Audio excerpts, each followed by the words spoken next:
Hi, class. For this week's discussion, I have chosen the Baptist denomination. The Baptist denomination has been influential and important to American history for its contributions to religious liberty and becoming one of the country's largest and most influential denominations.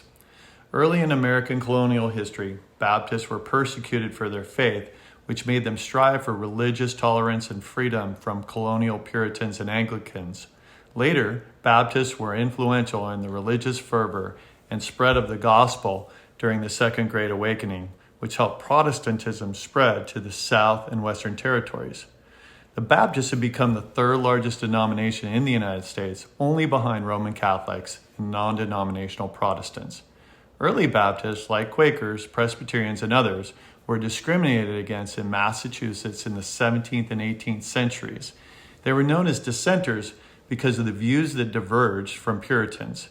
Baptists were ridiculed for their belief in individual spiritual experiences and ideas about salvation that went counter to the Puritan and Anglican churches.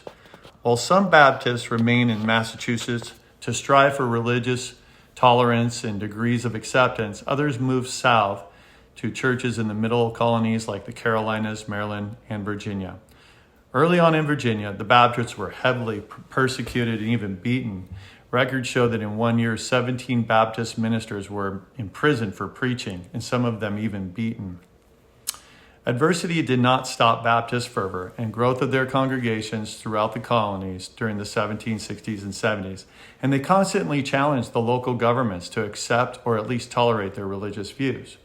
We've all learned through this class's readings that Baptists worked hard to lobby leaders like Thomas Jefferson and George Mason in the state of Virginia for their religious rights. These appeals eventually led to Mason and Jefferson writing the Virginia Statute for Religious Freedom in 1786, which protected all religious practices. These statutes eventually became one of Virginia's contributions to the Constitution's First Amendment protection of religious freedom.